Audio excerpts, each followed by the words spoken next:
दोस्तों ट्रंप की हवा निकल गई।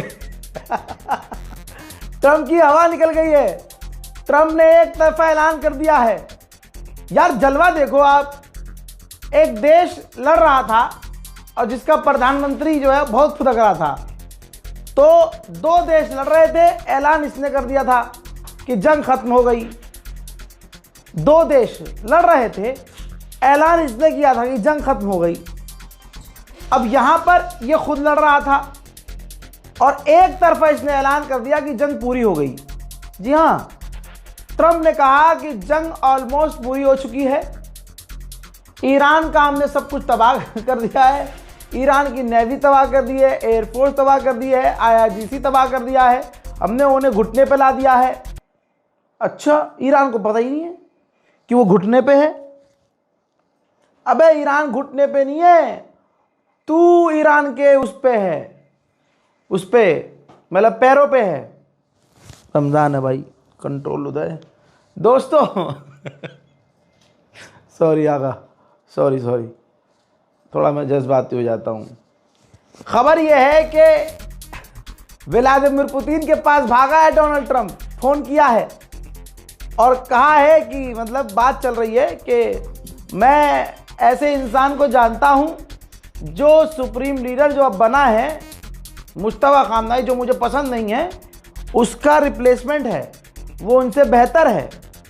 और हिंट दिया है डोनाल्ड ट्रंप ने कि जंग खत्म करवा दी जाए। यानी ट्रंप चुपके से पुतिन के पास गया है, फ़ोन पर बात की और कहा है कि यार जंग खत्म करवाओ यार, बहुत मार रहा है भाई। डोनाल्ड ट्रंप शुरू से सोच रहा है एक तरफा, और वो एक तरफा कुछ उसका पूरा नहीं हो रहा है। अब उसने एक तरफा बात कही कि हम देख रहे हैं कि ईरान हर चीज़ पर फायर कर रहा है, अगर उसने ये चीज़ जारी रखी तो हम उसका, ईरान का ये हमला आखिरी बना देंगे और वो मुल्क उसका आखिरी हो जाएगा, यानी पूरा मुल्क मिटा देंगे। बड़ा लंबा चौड़ा स्टेटमेंट है, शॉर्ट में बता रहा हूँ। आगे उन्होंने कहा कि हम सोच रहे हैं कि स्ट्रेट ऑफ हॉर्मुज़ पर काबू कर लिया जाए, पूरी तरह से कब्जा कर लिया जाए। लीजिए, रशिया ने खुद कंफर्म किया है, व्लादिमीर पुतिन ने खुद कंफर्म किया है कि डोनाल्ड ट्रंप ने मुझसे बात की है और जंग खत्म करने का प्रपोजल दिया है। अरे भिकमंगा पहुंच गया, ओ भिकमंगे। डोनाल्ड ट्रंप अंधभक्तों का फादरलैंड पहुंच गया, पुतिन के पास। जंग रुकवा दो यार। कैसा लगा जब स्ट्रेट ऑफ हॉर्मुज़ बंद था अभी तक? तो ये देखो, तेल के दाम $120 पर बैरल पहुंच चुके थे। ठीक, अब जब डोनाल्ड ट्रंप ने ऐलान किया और आगे यूरोप ने भी ऐलान किया कि जो हमारा तेल का भंडार है हम उसे खोल रहे हैं, तो फौरन जो तेल के भंडार की कीमत है, तेलों की कीमत है, वो तुरंत जो है धड़ाम से नीचे आई है। लेकिन ईरान ने पहले ही कह दिया था कि अगर ये तेल की कीमत कम हो भी रही है तो भंडार की वजह से हो रही है ना। कितना भंडार है, कुछ दिन में फिर से ये तेल के दाम आसमान पर पहुंचेंगे। वहीं ईरान के पार्लियामेंट स्पीकर ने बड़ी धमकी दी है और सीधा अमेरिका को कहा कि अमेरिका जो सिविलियंस को निशाना बना रहा है ना, हम इसका तगड़ा जवाब देंगे, इंतजार करो। उधर इराक के प्रधानमंत्री ने भी तबाह खामनाई को मुबारकबाद पेश किया है सुप्रीम लीडर बनाए जाने पर। हजरात, इजराइल के हालात कितने बुरे हैं, कितने बुरे हैं। तमाम लोगों से गुजारिश है, शेयर कीजिए, कोई कॉपीराइट नहीं है वीडियो पर। आप इसको यूट्यूब पर डालिए, फेसबुक पर डालिए, कहीं भी डालिए, कोई कॉपीराइट नहीं है। बस सच्ची खबर दुनिया तक पहुंचनी चाहिए। दोस्तों ये देखिए, सबूत के साथ चीज़ें सामने आई हैं। पिछले साल की पुरानी वीडियोस इजराइल शेयर कर रहा है कि हमने ईरान के फाइटर जेट तबाह किए हैं।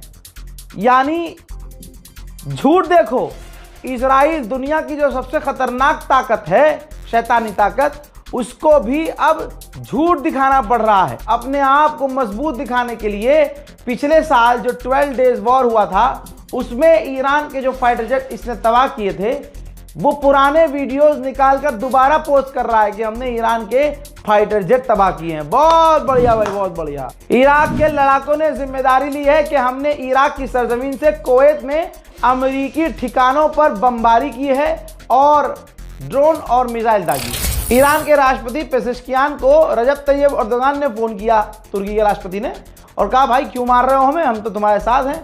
पेजेश्कियान ने कहा कि भैया हमने तो दागी नहीं मिसाइल, आप जांच करवा लो या हम जांच करवा लेते हैं या दोनों मिलकर जांच कर लेते हैं। इस पर एर्दोगान को यकीन हो गया कि ये कारनामा, ये कर्मकांड इजराइल का है। बल्कि पेजेश्कियान ने कहा कि अगर आपको यकीन नहीं है तो मैं आगे की बात ये कह दूं कि मैं तो शांति चाहता हूं और मैं तो ये कह रहा हूं कि आपस में जो टेंशन बढ़ गई है इसको खत्म करने के लिए आप जैसा चाहते हैं हम करने को तैयार हैं। मेडिटेरियन सी में फ्रांस का एक एयरक्राफ्ट कैरियर है। भाई इमैनुअल मैक्रोन फ्रांस का जो राष्ट्रपति है वो अपने हेलीकॉप्टर में सवार होकर अपने उस एयरक्राफ्ट कैरियर पर पहुंचा है और उसका पूरा दौरा किया है।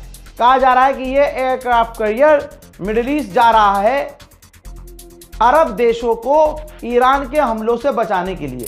ट्रंप ने क्या ऐलान किया कि जंग जो है पूरी हो चुकी है, पूरी हो गई है। अबे ईरान ने कहा था शुरू तुमने किया है, खत्म हमारे हिसाब से होगा। ईरान के ऑफिशियल ने कहा है कि अब से हम जो भी मिसाइल दागेंगे उसमें विस्फोटक जो धमाकेखेज चीजें होंगी वो 1 टन की होंगी। हजरात, अब मैं आपको ऐसा वीडियो दिखाऊंगा जिसमें आप कहेंगे कि भाई ये तो कोई और ताकत है ईरान के पास। भाई वीडियो नजर आ रहा है कि ईरान की एक मिसाइल आ रही है और इजराइल के 3 रॉकेट एयर डिफेंस सिस्टम से निकलते हैं और ईरान के उस मिसाइल को मारने की कोशिश करते हैं, लेकिन ईरान की वो मिसाइल को नहीं मार पाते और उनको चकमा देते हुए ईरान की मिसाइल इजराइल में जाकर गिरी। तो दोस्तों, ये कौन सी ताकत ईरान का साथ दे रही है कि ईरान के हल्के फुल्के ड्रोन को भी अमेरिका इजराइल के डिफेंस सिस्टम नहीं रोक पा रहे हैं। भाई अमेरिका की ही मैगजीन है, अमेरिका की मैगजीन क्या छापा है, ऑपरेशन एपिक कंफ्यूजन, यानी डोनाल्ड ट्रंप को इस गुलाबी सुअर को पता ही नहीं है कि अब क्या करना है। जंग शुरू कर दी, लेकिन अब क्या करना है, जंग खत्म करने के बाद क्या करना है। फिलहाल अब ये सब चीजें कैसे बर्दाश्त करनी है, कैसे कंट्रोल करनी है, कैसे छींचा लेकर मिटाना है, संभालना है, उस पर ध्यान दिया जा रहा है। इजराइल के लोग कुछ ही दिनों में अपना मुल्क छोड़कर भागने लगे। इजराइल के बेन गुरियन एयरपोर्ट पर लगातार लाखों की भीड़ है। ऐसे में सायरन भी और बज गया, ईरान की मिसाइलें आ गईं। अब तमाम पैसेंजर्स तुरंत एयरपोर्ट के नीचे बंकर में भागते हैं और उसके बाद बंकर का मंजर ये है।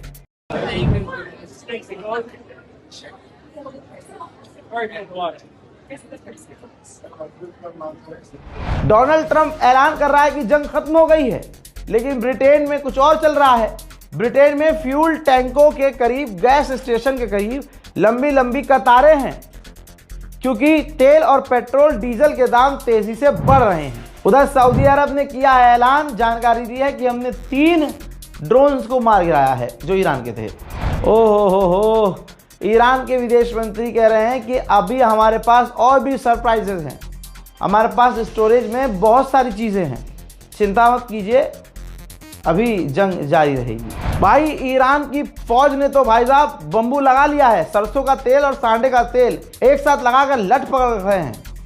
ये देख लीजिए, जो IRGC की ग्राउंड फौज है उसने कहा है कि हम इंतजार कर रहे हैं अमेरिका की फौज का। दोस्तों कमाल ही हो गया, ईरान बहुत खौफनाक लड़ रहा है और बहुत बुरी तरह से पीट रहा है। आप लोगों ने जो मेरी इज्जत रखी है, मैं आप लोगों का शुक्रिया अदा करूंगा कि 9 मार्च एक बार आवाज़ देने पर जिस एम्बेसी में, ईरान एम्बेसी में लोग जा नहीं रहे थे, मेरी मोहब्बत में लोग आए और आपने यकीन दिलाया कि आप मेरे हैं। हजरात, वहाँ पर हज़ारों लोग पहुँचे, हज़ारों लोगों ने कॉन्डोलेंस बुक में अपना शोक व्यक्त किया, घंटों वहाँ बिताया। हमारी मुलाकात खुद ईरान के एम्बेसडर से करवाई गई, ईरानियन ऑफिशियल से। वहाँ तमाम ईरान के ऑफिशियल्स को इस बात का एहसास हो गया कि ये कोई गोदी मीडिया का पत्रकार नहीं आया है जिसके पीछे कौम घूम रही है, जिसके पीछे मुसलमान सलाम कर रहा है, उसके गले लगना चाह रहा है। ईरान एम्बेसी की इंटेलिजेंस भी होती है भाई साहब, सारी जानकारी उनको मिल चुकी थी और यहाँ मैं बोल के भी नहीं गया था, बिना परमिशन, बिना आप टाइम लिए, अपॉइंटमेंट लिए किसी के एम्बेसडर से नहीं मिल सकते। लेकिन आप लोगों ने इतनी इज्जत दिलवाई, आप लोगों का प्यार, इतना प्यार आपने दिखाया कि ईरान के एम्बेसडर को मुझे वक्त देना भी पड़ा, जबकि मैंने मांगा नहीं था। वो बेचारे खुद आए, मिले, उन्होंने बहुत अच्छी अच्छी बातें समझाई। जहां मेरा दिल और दिमाग कमज़ोर हुआ था, ईरान के एम्बेसडर की बातें सुनकर मेरा दिल और दिमाग काफ़ी मजबूत हुआ।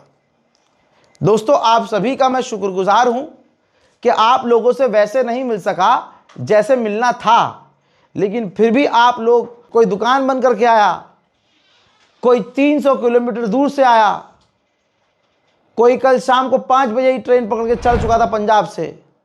मुझे ये बातें वहीं बताई गई हैं। मैं आपके कदमों में बैठकर जिंदगी भर शुक्रिया शुक्रिया शुक्रिया बोलता रहूं ना, तब भी मैं आपका शुक्रिया अदा नहीं कर पाऊंगा। बस वादा है मेरा, जैसी पत्रकारिता मैं करता आया हूं ऐसी ही करता रहूंगा। वस्सलाम।